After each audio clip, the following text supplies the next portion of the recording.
Assalamualaikum warahmatullahi wabarakatuh. Perkenalkan, nama saya Mehdi Lestari dengan NPM 2011060096. Di sini saya akan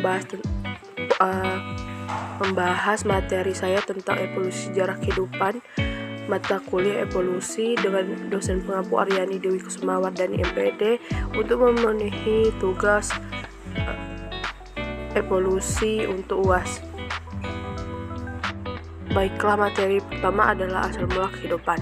Sejak ratusan tahun sebelum Masehi, ilmuwan atau filsuf zaman itu telah berpikir dan menganalisis bagaimana asal mula kehidupan di muka bumi. Berdasarkan pemikiran para ilmuwan tersebut, muncullah berbagai teori asal mula kehidupan, seperti teori abiogenesis generatio spontanee, biogenesis panspermiae, neobiogenesis, dan teori penciptaan. Teori abiogenesis. Teori ini tergolong paling awal berkembang dan berpendapat bahwa makhluk hidup timbul begitu saja dari benda tak hidup. Teori ini dipelopori oleh seorang filsuf Yunani yang bernama Aristoteles 384 sampai 322 Masehi. Hal ini sesuai dengan pemikiran saat itu yang belum ditunjang dengan teknologi modern dan cenderung melihat fakta tanpa melalui pembuktian secara ilmiah. Sama seperti Aristoteles, nenek moyang kita pun sering berpendapat tentang asal-usul hewan atau tumbuhan yang timbul begitu saja dari benda tak hidup. Teori ini memang kurang memiliki dasar yang kuat secara ilmiah, tetapi dapat bertahan secara lama. Bahkan Anthony van Leeuwenhoek abad ke-17, sang penemu mikroskop, pun mendukung teori abiogenesis. Mati air rendaman jerami dengan mikroskop buatannya ternyata ditemukan spermatozoa. Ia pun berpendapat bahwa hewan tersebut timbul begitu saja dari air rendaman jerami. Teori biogenesis.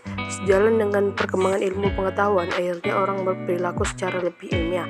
Para ilmuwan tidak percaya begitu saja terhadap teori tanpa pembuktian yang sifatnya ilmiah. Maka itu, beberapa ilmuwan berusaha membuktikan kebenaran teori abiogenesis yang sudah sangat lama bertahan. Pertama ada Francesco Redi 1626 sampai 1697. Untuk mengembangkan teori abiogenesis, Redi melakukan percobaan secara ilmiah. Dia berhasil membuktikan bahwa makhluk hidup tidak timbul begitu saja dari benda tak hidup. Apa yang dilakukan oleh Redi? Percobaannya cukup sederhana dan dapat dilakukan seperti berikut ini. Pertama, sediakan 3 buah stoples yang diisi daging. Stoples 1 diisi daging yang dibiarkan terbuka, stoples 2 daging dan ditutup rapat, stoples ketiga diisi daging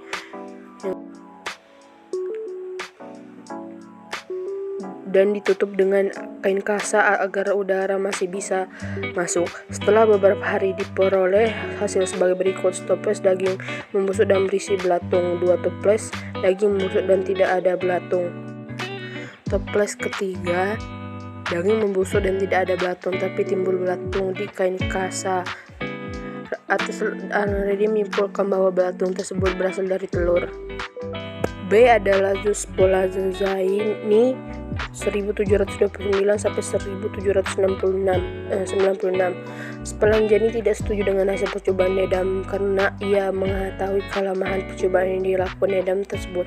Ia berpendapat bahwa rebusan kaldu yang dilakukan Needham kurang lama sehingga belum semua mikroorganisme mati. Ia pun mencoba membuktikan kelemahan yang dilakukan Needham dengan cara berikut. Pertama, labu pertama diisi kaldu dan dibiarkan terbuka. 2. Labu kedua, kaldu yang dipanaskan hingga mendidih cukup lama dan dibiarkan terbuka. Labu ketiga diisi kaldu dan dididihkan cukup lama dan ditutup rapat. Setelah dibiarkan beberapa hari, ternyata timbul mikroorganisme pada labu pertama dan kedua, sedangkan pada labu ketiga tidak timbul mikroorganisme. Ia menjelaskan bahwa dalam kaldu sudah terdapat mikroorganisme yang berasal dari udara. Ketika kaldu dipanaskan, mikroorganisme tersebut akan mati, tetapi ketika kaldu yang telah dipanaskan tersebut dibiarkan terbuka, terjadi kontaminasi organisme dari udara sehingga pada labu kedua timbul mikroorganisme. Apabila kaldu yang sudah dipanaskan tersebut ditutup rapat, ternyata bebas dari mikroorganisme. Ini membuktikan bahwa percobaan Needham tidak benar dan ia pun mendukung teori biogenesis yang diprakarsai oleh Redi. Kemudian ada C. Louis Pasteur 1822 sampai 1897. Dengan resistensi dari para penganut teori abiogenesis, para penganut aliran biogenesis terus mencoba mematahkan setiap pembentahan yang diberikan pada para penganut paham abiogenesis tersebut. Pada tahun 1868, Louis Pasteur mencoba menyempurnakan percobaan Spallanzani dengan mempertahankan adanya gaya udara, yaitu menggunakan kaldu yang dipanaskan dalam lampu dan tutup tabung berbentuk teluk leher angsa. Setelah beberapa hari, air kaldu pada percobaan tersebut dibiarkan. Ternyata kaldu tersebut tetap bening dan tidak timbul mikroorganisme. Akan tetapi apabila tabung leher angsa dipatahkan, kaldu tersebut ditumbuhi banyak mikroorganisme.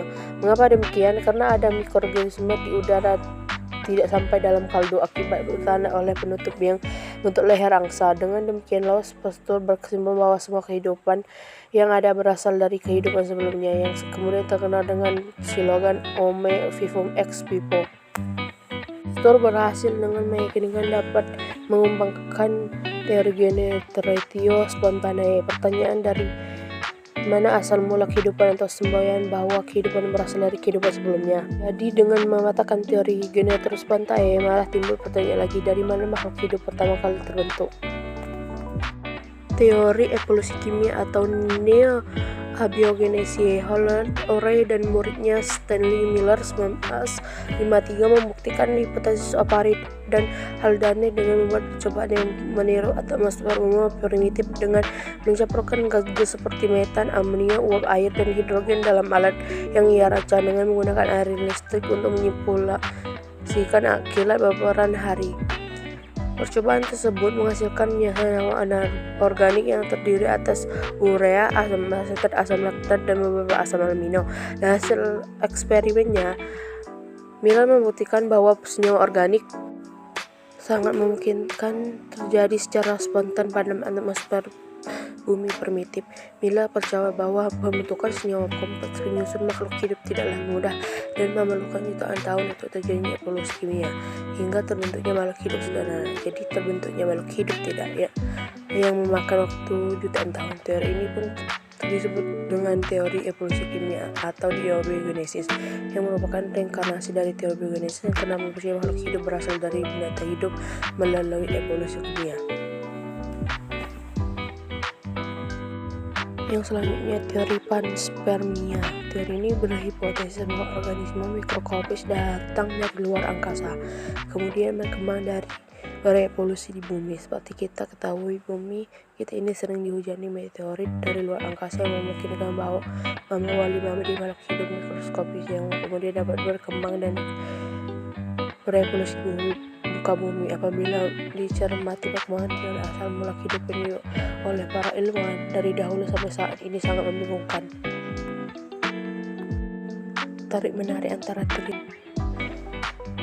dan biogenesis terus terjadi. Semakin manusia berpikir, semakin suka menemukan rahasia kehidupan. Hal ini terjadi karena ilmu manusia sangat terbatas untuk menelaah rahasia alam. Selanjutnya, teori penciptaan. Berdasarkan pada teori yang dikemukakan oleh para ilmuwan tersebut, ternyata mereka dan masih berpikir keras untuk menelaah rahasia alam tersebut. Akhirnya beberapa ilmuwan memilih kembali pada teori penciptaan yang khususnya agama samawi. Percaya bahwa alam semesta bersama isinya diciptakan oleh Tuhan. Memang teori ciptaan ini sudah dibuktikan dengan akal manusia karena datanya bukan dari hasil percobaan, melainkan hasil telaah ilmu agama dan keyakinan. Berdasarkan kitab Bible, kaum Nasrani percaya bahwa kaum diciptakan oleh 6 hari. Tumbuhan diciptakan pada hari ketiga, ikan dan unggas pada hari kelima, serta yang lainnya di hari ke-6. Sejalan dengan umat Kristen, umat Islam pun percaya bahwa alam semesta beserta isinya diciptakan oleh Tuhan. Itulah teori penciptaan yang bersumber dari agama yang kebenarannya tidak untuk dibuktikan secara ilmiah, karena teori tersebut datang dari Tuhan yang diyakini oleh keimanan, bukan hasil pemikiran manusia. Manusia tidak boleh percaya dengan teori penciptaan, namun kalau kita renungkan ternyata kita sendiri tidak tahu bagaimana kita dihidupkan dan bagaimana kita dimatikan. Semua itu adalah rahasia Tuhan yang Maha Kuasa. B. Keturunan yang sama. Sekelompok organisme disebut memiliki garis keturunan bersama apabila mereka memiliki nenek moyang yang sama. Dalam bidang biologi modern, umumnya diterima bahwa semua organisme yang hidup pada bumi merupakan keturunan dari leluhur yang satu atau penungkang gen leluhur yang sama. Teori Universal Common Descent didasarkan pada prinsip-prinsip evolusi yang diajukan oleh Charles Darwin pada bukunya On the Origin of Species 1859 dan Biologi, dan Les Universal Common Ancestor LK atau LUA yang telah berdampak paling awal dari seluruh organisme yang hidup dipercaya muncul 3,9 miliar tahun yang lalu. Teori leluhur bersama yang dimiliki oleh semua organisme adalah salah satu prinsip dari evolusi. Menurut teori evolusi, setiap spesies hidup berasal dari satu nenek moyang. Spesies yang sebelumnya lambat daun berubah menjadi spesies lain, dan semua spesies lain muncul dengan cara itu. Perubahan yang terjadi berlangsung sedikit demi sedikit dalam jangka waktu jutaan tahun, sehingga memungkinkan adanya banyak spesies dalam bentuk peralihan selama periode perubahan tersebut.